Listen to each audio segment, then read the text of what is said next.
All right. We're back. Rich Casanova alongside Dewayne Hart in our GPS Global Podcast Studios, live from our headquarters here in Atlanta, Georgia. We're in Atlanta, but we're going international with these two new episodes we're going to be dropping here soon. Or if you listen to it, it means it's already dropped. Yeah. All right. So first up, we're going to be talking about the 2024 Olympics in France. And then stay tuned after this episode. We're going to go to another country around the world. But let's talk about France right now. And their privacy concerns over AI. And we're going to have a definition by the man here in a second about AI.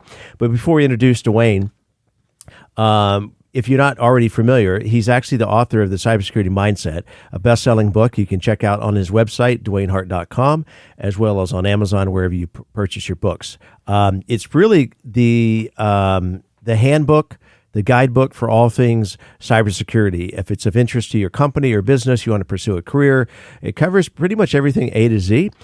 We've mentioned a number of times on the show. And also, speaking of show, he's also the host of the Chief of Cybersecurity podcast, which we produce here in our global podcast studios in Atlanta. And it's my pleasure to introduce now the man of the hour, the Dos Equis man of cybersecurity, Dewayne. Welcome to the show. Thank you, Rich. It's always great to be here.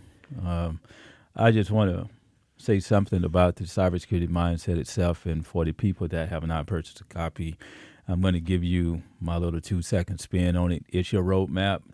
It is the resource guide. It's your playbook, and also it is your toolkit into the cybersecurity arena and learning how the ecosystem operates. But also, it goes and it removes those cybersecurity fears that you may have, and clears up some of the cloud and issues concerning how do you navigate cybersecurity. So if you have not purchased a copy yet, do so. And for the readers that have purchased a copy, you stay tuned into my podcast and YouTube channel, and let's build a family of cybersecurity mindset people. Yeah, speaking of YouTube, you have quite a presence on there. I guess probably next is start doing some TikTok videos, right? But I don't know if that has to involve dancing or how that works. But let's stay on topic here. So as we mentioned at the top of the show, privacy concerns are of the utmost for those folks and the government agencies within Paris, France. And I'll drop some stats here before we jump into the definition of AI. The government has actually decided to allow the use of AI. At least they voted, and it was voted on a margin of 59-17 by the French National Assembly, just approved on just recently in the last weeks. And this would involve AI video surveillance during the Olympic Games to be held in Paris next summer, 2024, that is. And the two sides of the coin here is that opens kind of Pandora's box. On one hand, how many other countries will follow suit? But let's rewind for a second. You mentioned before we went on the air about defining artificial intelligence. Talk to us about that. Okay, so for all my listeners out there, I know that there are many people that started their computer science degrees back there in the 1970s. And during that area of the 1970s, there was some studies into decision support and expert systems. Those are in a relationship to artificial intelligence, because when you look at artificial intelligence, see, there's two factors. One is to say that artificial is man-made, and intelligence is information.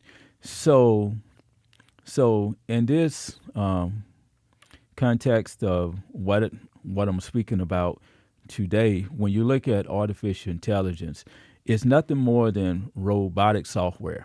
And I like to use that term a lot because when robots are programmed, they do as humans tell them to do.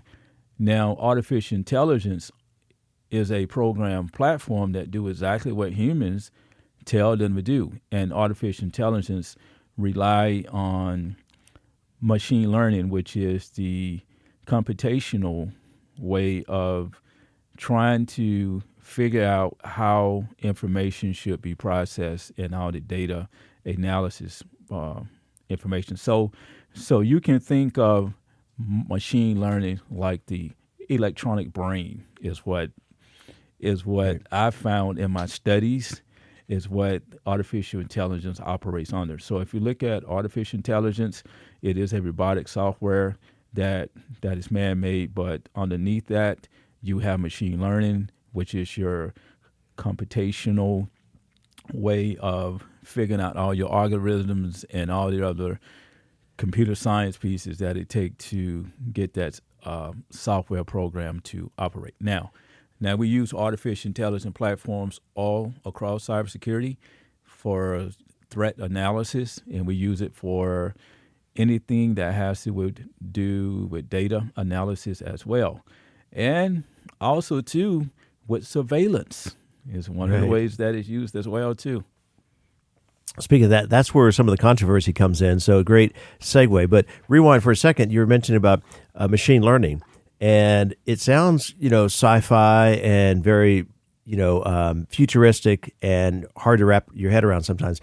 But it's not. It's much akin to human learning, right? So as a kid, we're taught not to touch the stove, and after we learn, not machine learning, but human learning, not to do that, or as we drive a car, as we become older, become wiser, we know the things that are going to impact us, right? And that would make a difference. And so it's just basically programming that into, from the science standpoint, and so it can repeat itself and takes out the human error factor, right? Yes, it actually takes on the behavioral characteristics of humans. Yeah. All right. So if a human tells a lie, well, the artificial intelligence platform is going to take on the same attributes. Right. Yeah. And so now you touched a little bit of the controversy about this being adopted, right? Again, here's some interesting stats. So I'll hit you with is the French government is justifying its decision by saying AI surveillance would help to ensure the safety of millions of tourists during the 17-day event, right? So there's two sides of the story, right? And we're going to come back to this in a second. But first, I didn't realize, but Paris only has 2 million residents. And yet during the Olympics, there's going to be upwards of 10 million visitors. How do you manage that without any previous, you can't play a video game and try to replicate that, right? No. When you put 10 million people in the mix of a city that's only capacity at 2 million, and then finally, at any given time during a given celebration, there can be upwards of 6,000 spectators at a single event, right? So that's where I guess the argument for why the French government decided to implement this use of AI surveillance, right? On paper, it makes sense, right? Why not have that in place? Well, you gave some magical facts here, and I'm going to go back on those facts. Okay. 2 million to 10 million people. Yeah. Okay. The human eye can only see so much. Right. So what needs to be in place so that the rapid data analysis process can happen, and also, too, that ready intelligence is in place, because France has the balance between public safety and privacy. Right. And also the experience of the event where you feel like, you're safe, but you're not being watched and your data's not being mined, whatever, right? Right. See now, that's where the separations happen. Because anytime you involve people in their private information and saying that you're being watched, that's when people kind of get hesitant, especially against any type of federal or governmental system that actually use public surveillance or artificial intelligence platforms to track people. But at the same time, when you have 10 million people, public safety takes prioritization over pretty much anything else. I think it's paramount, right? Yes. And then it's that yin and yang, right? If you don't do it and you had the opportunity to implement it and something goes horribly wrong, who's going to answer to that, right? Well, and they've had incidents that have gone wrong without the use of AI surveillance. But you mentioned people and the pushback. So this is creating an uproar among civil rights groups, and also they're very obviously unhappy with the decision because it poses a threat to what they're in their mind civil liberties and freedom. What I want to bring up a point here All If right. you saw Dwayne's reaction, he's like, I got something here for you. Okay. Let's just imagine this. If something went wrong during the Olympics, and if there was a major investigation, Right. the first piece of that investigation looks into the country of France and say, did you have the right protocols in place? Did you have the right technologies in place? Why is it that you could not identify people that were a threat? Right. All right. And then someone states, well, you could have used some type of artificial intelligence platform, because France could have said, we can only watch 2 million people, and 10 million people was here. So if something happens, that's when the public goes, they could have did better. But before that happens, the public goes, you can't be watching me. This is where the balance comes in between public safety and privacy. Yeah. Now, with public safety being a priority, this is the world we live in.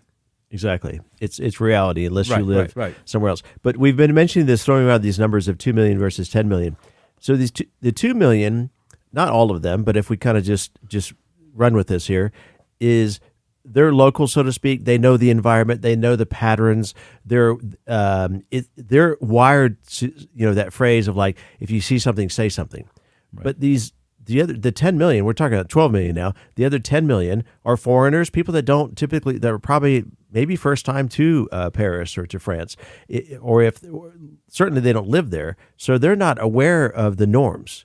Right, so they wouldn't know if something was kind of out of sorts, and that's what's interesting about the argument in favor of AI, because the machine learning you touched on the top of the show is going to create these red flags or these alerts that's going to say something is out of sync. And in fact, they cite, as part of the argument to prove this, they cite the 2016 terror attack in Nice, and in theory that could have been prevented because.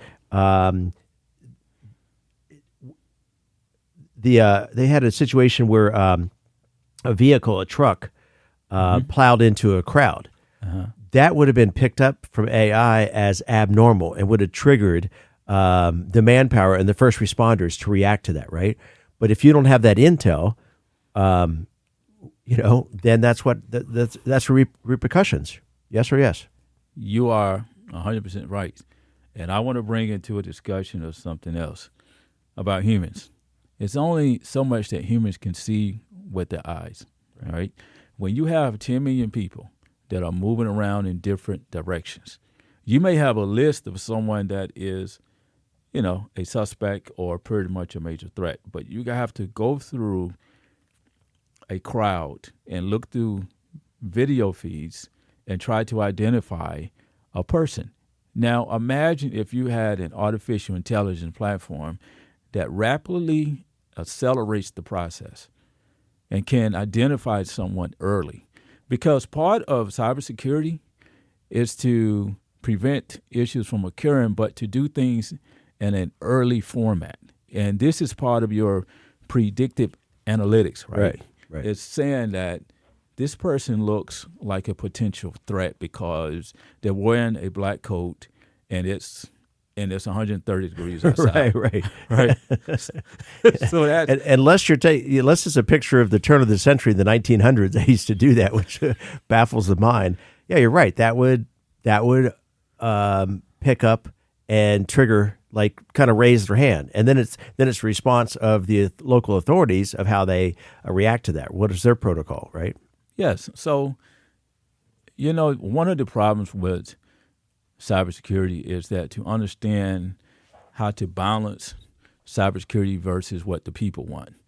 Because even so, if we go into the law enforcement system cannot satisfy everybody. People have needs in different neighborhoods than others, right? Now, it's only so many police officers that you can put on the street. Right. So when it comes to cybersecurity, the more people that are involved with cybersecurity and as being end users, people that are part of a public surveillance system, that's the more risk you have. So it's only so much the human eye can see. and to analyze it. So this is why you use the artificial intelligence platforms. But I can understand the concern from people. Right. All right. If Because where do we draw the line? Yes. Right? This is Pandora's box, right? Right. Because, see, people are concerned about one thing. You can take the same information and use for your own purpose. Right. Outside of this event. Right. This Exactly. This is where people sit back and state, okay, I agree with public safety, but at the same time, is that the intended use, the full intended use of monitoring me, of like putting a red dot over my head on the camera or something like that. Right? Nobody wants to see that. Yeah. So with the cybersecurity industry, this is why I've always stated that the situation awareness has to be intact. But humans can only see so much with the naked eye. And this is where artificial intelligence platforms come in, and to speed up that process and to also heighten our cyber senses, because the cyber senses is saying that if you see something that look wrong, well, you need to investigate. And this is where humans come in at the end of the analysis process that the artificial intelligence platform provides. Well, I've got about a million things running through my mind right now. So you touched on, human behavior in terms of the police or the officials responsible overseeing the security of the event. So again, we go back to these numbers of 2 million versus 10 million. So whatever enforcement that the French government has in place during the Olympics, they're going to bring in probably 10x that, again, from outside of the country. So now you have this other element. There's going to be, for lack of a better word, police officers brought in from all parts of Europe and who knows from where else, right? Are they familiar with the day-to-day happenings in France? Do they know the landscape of Paris? Not likely, right? It could be the first time or less than a handful of times they've ever been in the city, and it's a different language. So what appears to me to be an argument with people or a crowd acting out of the norm from their normal home base in Finland or Seattle, that could be normal to that locale, right? And it's going to trigger a different reaction. Whereas that AI has been programmed by locally, but also it raises another issue. You talked about machine learning and picking up those behaviors, and the human eye only be able to pick up so much. We've all seen these two examples of where sometimes it's more of a comedy thing, sometimes it's a psychological experiment where they put 5 or 10 people in a room, watch an incident happen, a acting situation or scene, and then they shut it down and they put the 5 people in different rooms, ask them their interpretation. You get 7 different versions of what happened, and then finally, Dewayne, I don't know if you've ever seen this video where they're showing these people playing basketball, and at the end they stop the video and they say, "Did anybody see a gorilla during the film?" And about 100 people, 99 will say, "I never saw a gorilla anywhere in that 3-minute video. There was no gorilla in there." And yet maybe one person picked it up out of the 100. They go back and roll that same video, and it's bizarre. There is a gorilla walks right in front of the screen. Right. But the human eye didn't pick up on that. Well, but I want to bring up something that's very interesting, because you spoke of the word landscape. Yeah. And landscape can be enormous. There was a primetime show maybe about 10 to 15 years ago that was on Fox, and it was called Person of Interest. Oh, yeah. Right? Yeah, that was. And it was that about the machine, and what happened was that there were cameras at every corner and every location of the city.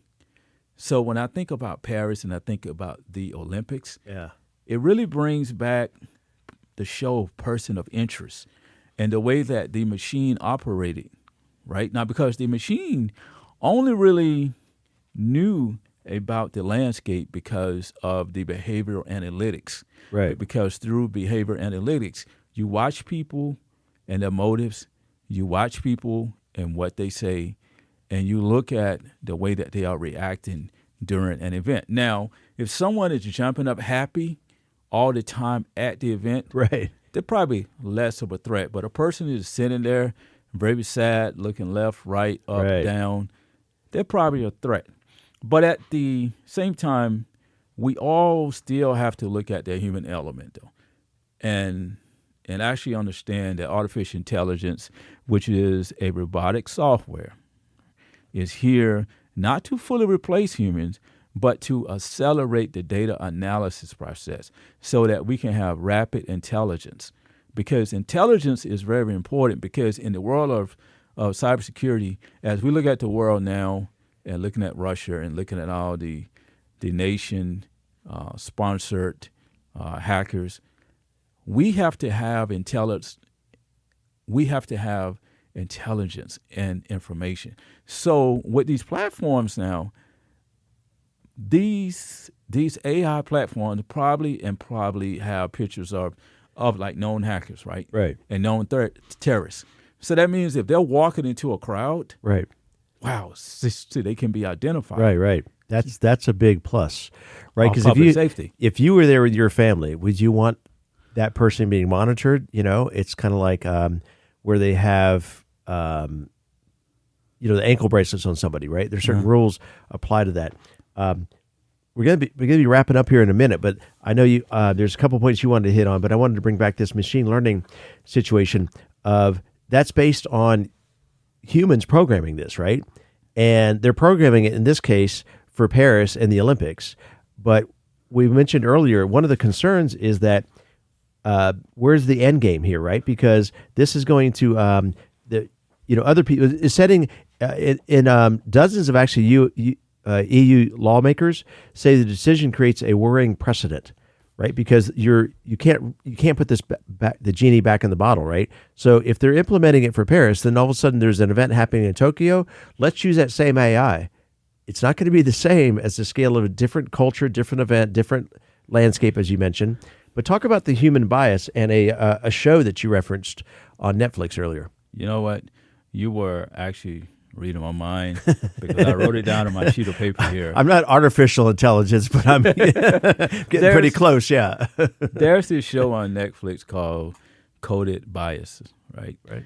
Which did a deep research into artificial intelligence platforms and was noticing that people of color and gender like women were discriminated through these artificial intelligence platforms. Now, we can't blame technology. See, we have to look at the people that develop technology because these artificial intelligence platforms are actually put in a learning mode. Right.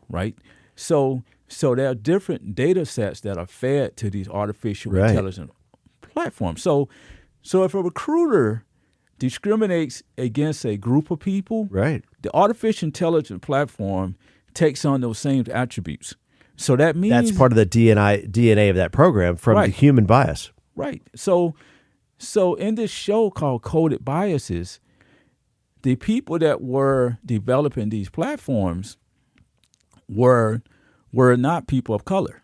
So that means in this office, when you put the camera on your face, you go and look at somebody that was not a person of color. So that means that the platform was put in that learning behavior. Right. So that means that when you build these platforms, it's going to discriminate against anybody that do not fit that protocol or protocol attribute, right? Yeah. So when we look at artificial intelligence, it's only as good as the people that design the systems.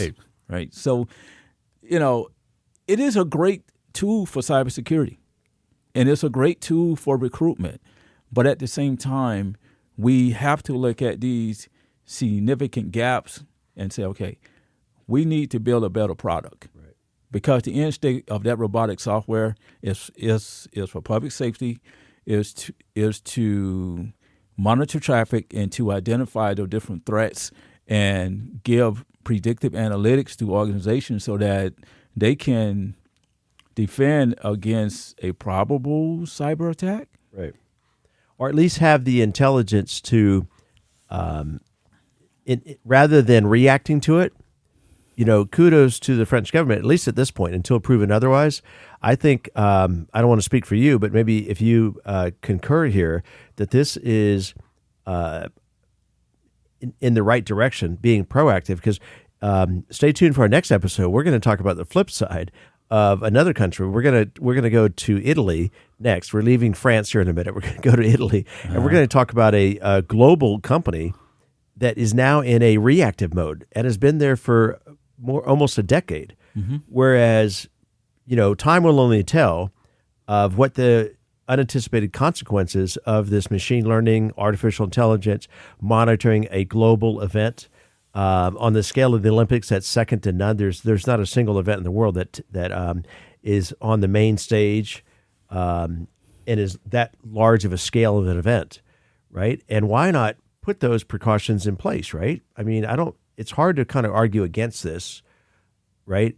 Other than to me, it's more like, are they going to be able to collect this data, and do something with it after the event, right? Well, that's where privacy comes to surface, and I can understand how people feel about that, because now you have surveillance information on someone, and how is that going to be used now? See, that's where people have a concern. But see, France probably needs to put some type of policy out to say that we're going to use artificial intelligence platform, but this is the roadmap of how the information will be used. Okay. See, now that's to the public. Yeah, to reassure the public. Right. So from reassure to retail, we've got just about less than a minute left. We were talking before we went on the air, is that this sounds again kind of sci-fi and Big Brother scenario, all that going on, right? But the reality is, you walk into any Walmart or Target or Home Depot, any major store, food store, grocery store, and they have cameras. They've had cameras on you for how many years? You guess 20 years or 50, more? Cameras have been around for a long time. If you really want to know whether you're being watched, if you go into Walmart, if you see something that looks like a black light bulb, right. That's a camera. And now we were talking. I was just before we went on the air, I was mentioning I was just in a couple of the big box retail stores recently, and now they've taken it to another level, because at some point you kind of tune those out. You've known they're there. When they're first there, you're like, whoa, what's going on here? But now it just fades into the background. Now they've taken another level where you walk by a certain aisle and there's a camera that triggers and shows a picture of you. You're seeing yourself in real time, right? So that's what France is proposing to do on a much larger scale than your local 7-Eleven, right? Yes, but to sum it up, I'll go and say that public safety versus privacy, right? The balance of effect, balanced cybersecurity. This is what needs to be in place, and part of that balancing effect is for France to take a lead and to assure the public that the roadmap to implement AI is going to be used appropriately, but at the same time, let the public know that the priority is to preserve human lives. Right. All right. That's the balancing nature of cybersecurity. Yeah, and if they do it right, because we mentioned the incidents, the horrific incidents that happened in the past. So if you don't do something about that, then you're just repeating history, right? So why not at least experiment and try something? And next, we're going to turn our attention to the next episode, which I think is fascinating. As I mentioned, from Paris to Italy, we're going to be talking about the reverse of this. We're going to be talking about a global entity that has, in my mind, dropped the ball and has had multiple incidents of data breaches because they didn't make these proactive approaches, right? So again, Rich Casanova here on behalf of the Global Podcast Studios headquarters here in Atlanta, Georgia, and our guest has been Dewayne Hart. He is the cyber guru for all things cybersecurity, the author of it's not the chief of cybersecurity is a podcast. Yes. The book is Cybersecurity Mindset. Yes. Right. So, and that can all be found. So I know we've hit you with a lot of information about Dewayne, where to find it, but really just go to DewayneHart.com and you're going to find out what you need. All right, Dewayne, we'll see you on the next episode. Stay tuned. Thank you. Absolutely.